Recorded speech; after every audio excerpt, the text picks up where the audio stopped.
Você sabe o que é o autismo? O dia 2 de abril foi definido como a data de celebração do Dia Mundial e também Nacional de Conscientização sobre o Autismo. Essa data foi estabelecida pela Organização das Nações Unidas, a ONU, no ano de 2007 e foi instituída no Brasil pela Lei 13.652 de 2018. Vamos matutar no programa de hoje sobre o autismo e sobre as transformações sociais específicas no campo da educação.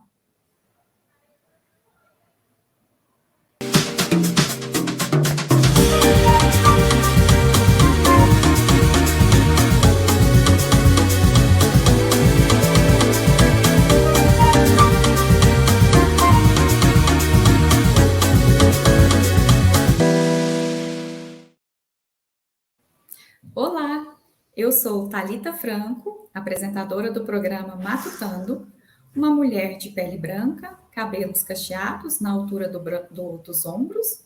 Estou usando hoje uma blusa de cor lilás. Ao fundo, eu tenho uma estante com livros e um armário na cor bege. Está aqui conosco hoje o intérprete de Libras, professor Marcelo Bessa, homem branco, vestindo uma camisa preta, de cabelo e barba também pretos. Vamos matutar no programa de hoje com a professora Daiana Pereira dos Santos, do Instituto Federal de Goiás. A professora Daiana é pedagoga, mestre e doutora em educação. É docente do mestrado profissional em rede, em educação profissional e tecnológica do IFG e também coordenadora institucional do programa Residência Pedagógica do Ministério da Educação. É pesquisadora nos grupos Entraste, da UFG, e Panecástica, do IFG. E para quem quiser conhecer mais sobre o currículo da professora, basta acessar o QR Code aqui na nossa tela. Professora Daiana, seja muito bem-vinda aos diálogos do Matutando pela Ciência. É um prazer tê-la aqui conosco hoje. E para começar, professora, você tem se dedicado aos estudos e pesquisas sobre o autismo, sobre inclusão e também formação humana. Explica para nós, então, o que é o transtorno do espectro autista. Boa tarde a todos e a todas. Eu sou Daiana, uma mulher negra, com cabelos de cor escura, na altura dos ombros. Eu visto hoje uma camiseta de cor azul. Estou no escritório da minha casa, sentada em frente ao computador e atrás de mim uma estante de livros. Aproveito a oportunidade para agradecer ao convite feito pela comissão organizadora do programa Matutando. Bom, para responder essa pergunta, eu recorro ao DSM, Manual Diagnóstico e Estatísticos de Transtornos Mentais, da Associação Americana de Psiquiatria, versão número 5, publicada em maio de 2013. De acordo com esse manual, o transtorno do espectro autista é compreendido não como uma doença, mas sim como um transtorno do neurodesenvolvimento caracterizado por dificuldades nas seguintes áreas: dificuldades de interação social, comunicação e comportamentos repetitivos e restritos, podendo o autista apresentar um repertório restrito de interesses e de atividades. Professora Daiana, a partir desse diálogo, né, sobre o autismo e a importância da inclusão social e escolar no combate ao preconceito e também à discriminação em relação à pessoa autista, o que é que nós podemos entender como um atendimento educacional especializado para crianças e adolescentes autistas? Então, para responder essa pergunta, eu acho importante retomar a questão da singularidade do autista. A ideia de um transtorno, de um espectro autista, vai dizer justamente dessa questão da pluralidade, dos modos distintos de manifestação dos sintomas em cada autista. Então, nesse caso, o atendimento educacional especializado, ele tem que ser pensado a partir das necessidades específicas de cada sujeito, de cada pessoa. Ele não pode ser limitado à aplicação de metodologias de ensino específicas, né, de caráter científico, passíveis de generalização, de uma aplicação para todos os autistas de forma generalizada. É necessário considerar para o atendimento educacional especializado a unicidade de cada ciclo. Como nos revela Manuel de Barros na obra O Livro do Nada, ele diz poeticamente: a ciência pode classificar e nomear os órgãos de um sabiá, mas não pode medir os seus encantos. Então, considerando os versos de Manuel, eu entendo ser cogente que o profissional que trabalha no AE, ele conheça os interesses, as necessidades, as dificuldades e também as habilidades de cada estudante, para que assim ele possa planejar as suas ações e atividades sem cair em generalizações, em perspectivas tecnicistas de uma aplicabilidade, de uma metodologia para todos. Nesse contexto, não há, portanto, um modelo, um plano de atendimento pré-definido. Há de se considerar o que cada um tem de particular, as suas necessidades específicas. Vale dizer ainda que isso não significa não haver diretrizes para esse atendimento. Conforme previsto na legislação, as atividades no AE, elas devem relacionar-se, mas diferenciar-se das atividades em sala de aula, na aula comum, pois o atendimento visa complementar, suplementar aquilo que vem sendo trabalhado na escola regular, uma vez que o atendimento dos alunos acontece no contraturno, no turno inverso ao qual o estudante está matriculado regularmente. Professora Dayana, e tendo em vista essa singularidade, né, das crianças autistas, o que os seus estudos e pesquisas têm investigado sobre a inclusão escolar dessas crianças? É muito bom, Thalita, falar sobre as pesquisas, sobre os estudos, porque eu acredito que é justamente nesse movimento que nós podemos potencializar o processo de conscientização acerca do autismo. No doutorado, eu estudei sobre a estruturação psíquica dos autistas, tendo como referencial teórico a psicanálise. Na época, o meu objetivo era compreender melhor as especificidades da relação constitutiva, subjetiva dos autistas. Agora, na residência pós-doutoral, eu tenho me dedicado a uma pesquisa que versa pela seguinte pergunta: há um lugar para o autista na escola?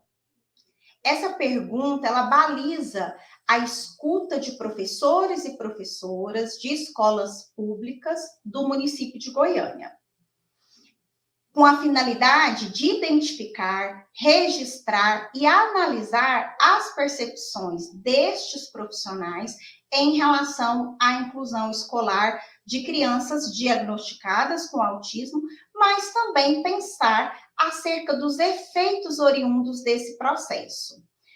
Essas narrativas docentes, elas tratam tanto da experiência em sala de aula, quanto da formação desses professores e das contingências implicadas em atos inclusivos.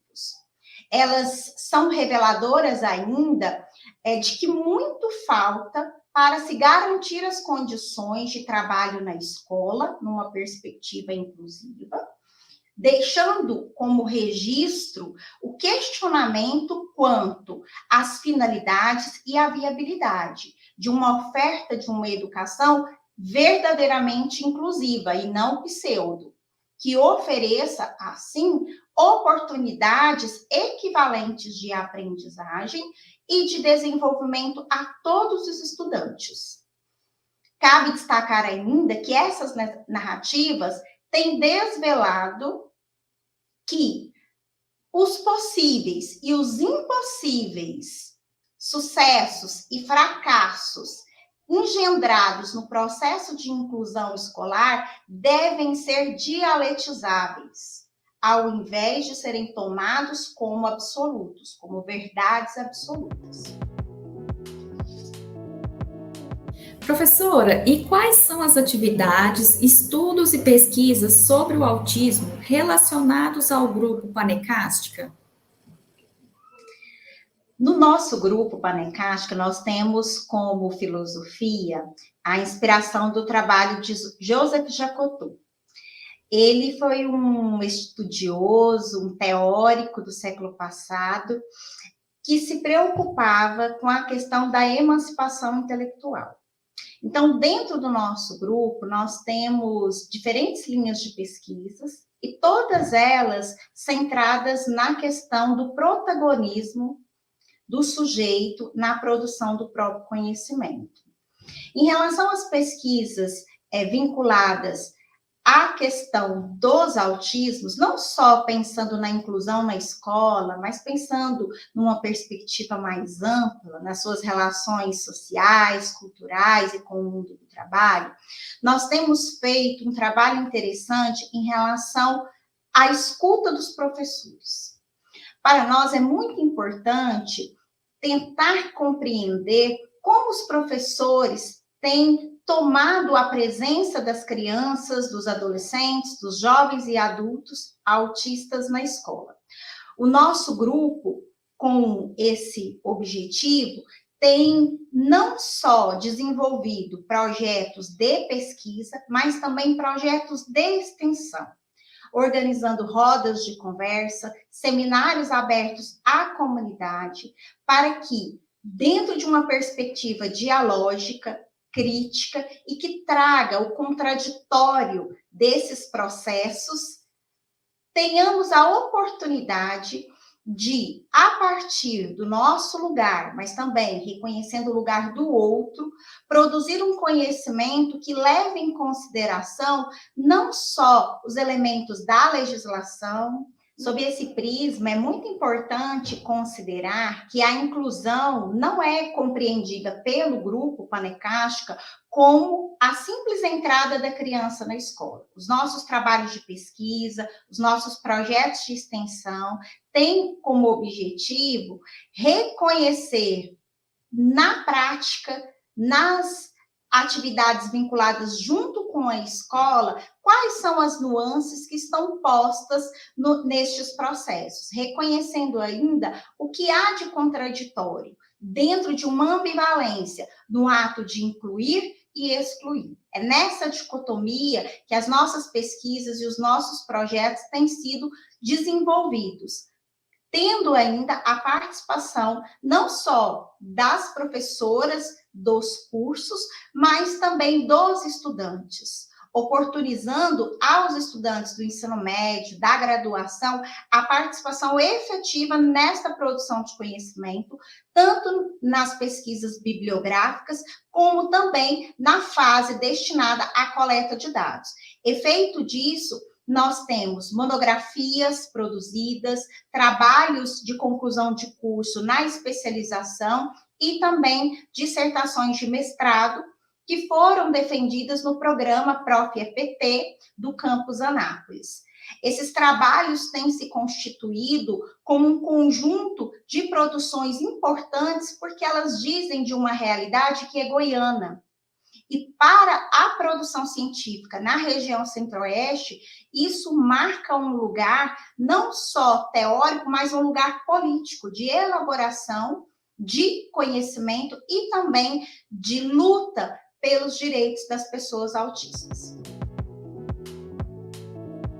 Essa é uma questão extremamente pertinente, né, professora Daiana, tendo em vista a atualidade dessa temática e também a sua complexidade, que nos exige aprofundar os nossos estudos e conhecimentos a respeito da temática.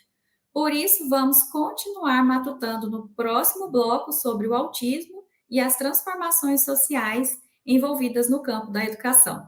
Voltamos já!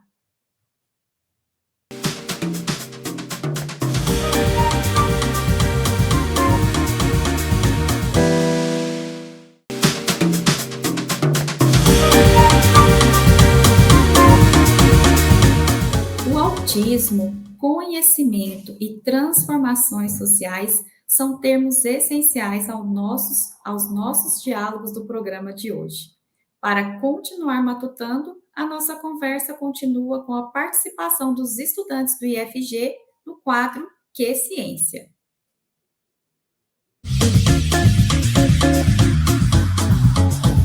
Meu nome é Giovana, eu estudo no IFG, Campus Goiânia Oeste, faço pedagogia e estou no 8º período. Minha pergunta é: o que é metodologia no processo científico?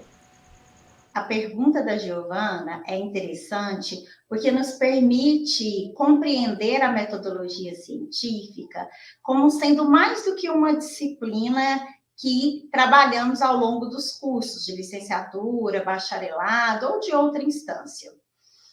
De modo sucinto, eu penso que a metodologia no processo científico, ela se constitui como um elemento operacional, de natureza técnica, lógica, que nos ajuda, que contribui com o trabalho do pesquisador, na medida em que favorece a ele alçar um aprofundamento maior em relação ao objeto de estudo.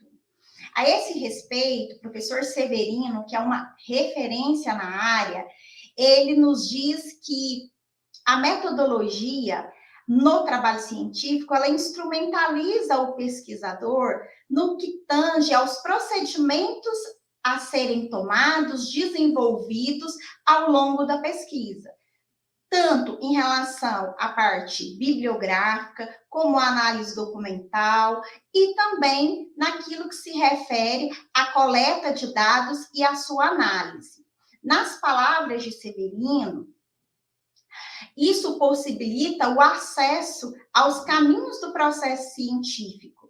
Além disso, a metodologia científica também promove a reflexão acerca dos limites da ciência e os seus aspectos relacionados ao ato não só de conhecer, investigar, analisar, mas também de interferir na realidade. Sob esse prisma, considero que compreender os conceitos sobre a ciência, o método científico, para a elaboração de textos, projetos e o desenvolvimento de pesquisas, considerando aí, neste trabalho, as normas da Associação Brasileira de Normas Técnicas, a ABNT, pode sim favorecer a sistematização e a qualificação das nossas produções científicas.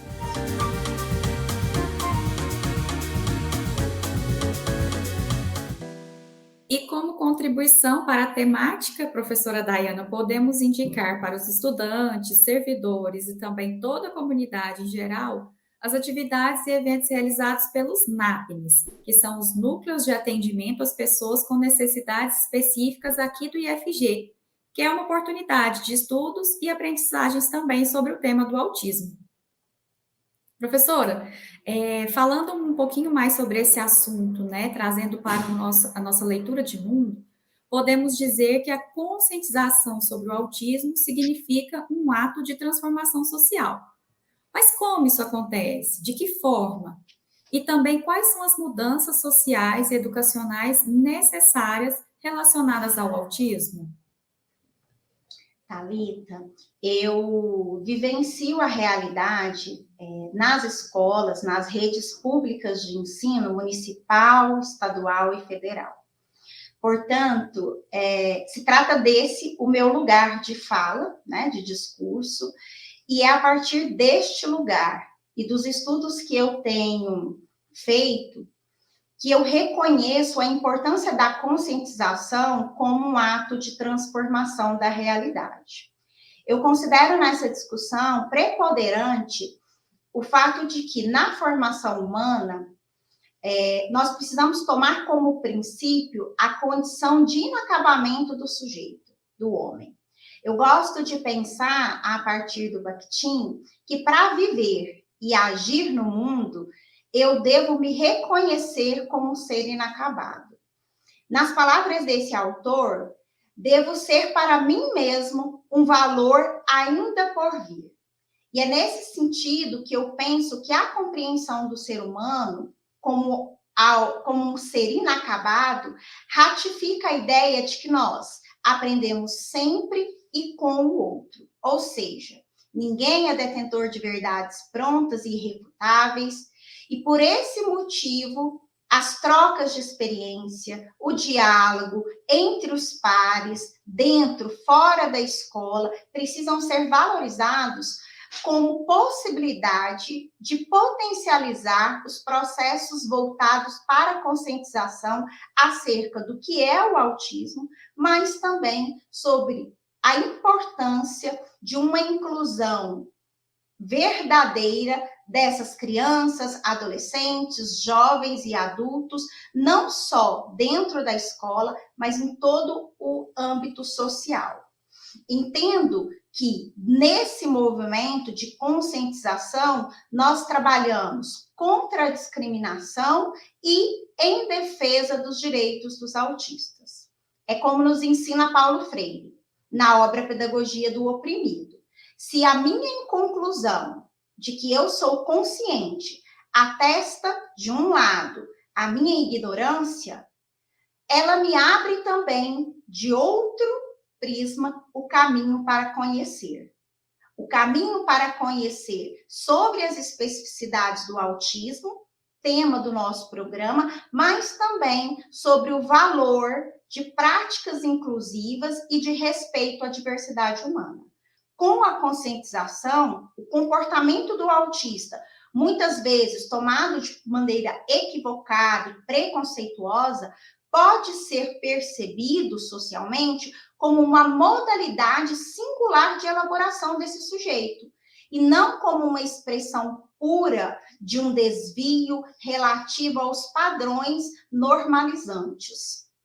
Ao reconhecer, nesse processo de conscientização, que cada autista possui um modo próprio de se posicionar no mundo, nós, a sociedade de modo geral, pode superar, sim, interpretações demasiadamente preconceituosas, estritamente técnicas, quase rarefeitas, sobre o diagnóstico, o tratamento e a educação dos autistas.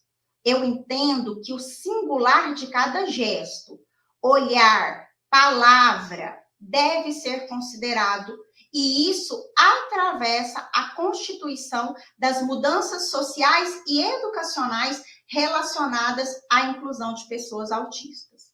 De modo específico, em relação ao campo da formação de professores, eu compreendo que para despertar essa consciência é fundamental a valorização de diferentes saberes, a liberação, a liberdade de criação e a autonomia para que os professores e as professoras possam decidir o seu caminho, oportunizando assim momentos relacionados à reflexão sobre os sentidos da inclusão escolar.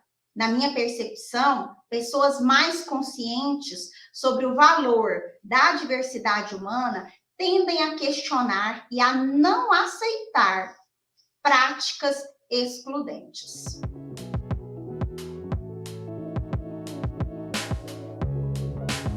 Professora, nosso diálogo hoje foi muito importante para entendermos o que é o autismo, suas singularidades, sua conscientização e, a partir disso, as transformações sociais que são necessárias. Então, eu gostaria de te agradecer muito pela participação hoje no nosso programa, por trazer os resultados dos seus estudos e pesquisas para o nosso diálogo. Mas, antes de finalizar, nós temos o quadro para continuar matutando, onde você nos indica uma produção cultural sobre a temática e que nos possibilite dar continuidade nos estudos e também nas trocas de saberes a respeito do autismo.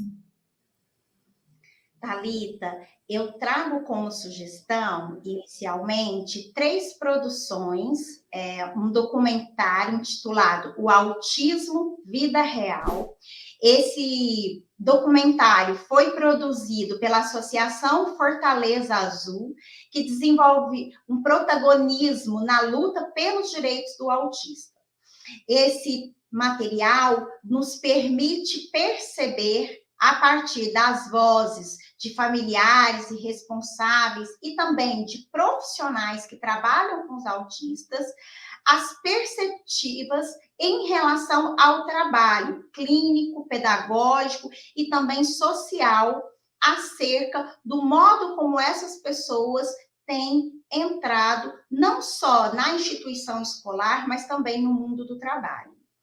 Eu destaco ainda um curta-metragem chamado Arthur e o Infinito, um olhar sobre o autismo. É um material produzido em 2012 de forma independente, que nos sensibiliza em relação à singularidade do autismo, que pode ser inclusive pensado a partir de cada sujeito, de cada pessoa, um pouco distante daquilo que está prescrito pelos manuais, pelos documentos normativos. E para finalizar a minha indicação, eu trago também a indicação de um curta, uma animação, chamado Fitas. É um material produzido pela Disney, que foi lançado em 2020, e tem no seu enredo a personagem de uma menina de 13 anos não verbal. Esse curta, ele conta na sua produção com a participação de muitos autistas, tanto para pensar o enredo, como também para construir os personagens. Eu acho importante destacar materiais que tenham a voz do autista. É muito importante que todos nós tenhamos a oportunidade de conhecer o autismo pelo próprio autista, pelas palavras, pelo seu dizer. E aí, nesse sentido, eu indico também um livro muito interessante, que são autobiografias sobre o autismo. Esse material, ele foi produzido pela editora Toro, a autora é Marina Bialer, e ele traz uma coletânea de autobiografias escritas por pessoas autistas e também por familiares de crianças, adolescentes e jovens autistas. Fica aqui o meu agradecimento pela oportunidade de conversar, de matutar um pouquinho com vocês sobre o autismo. E por hoje é só. Siga nossas redes sociais e continue acompanhando Matutando pela Ciência, agora também no Spotify. Tchau, tchau!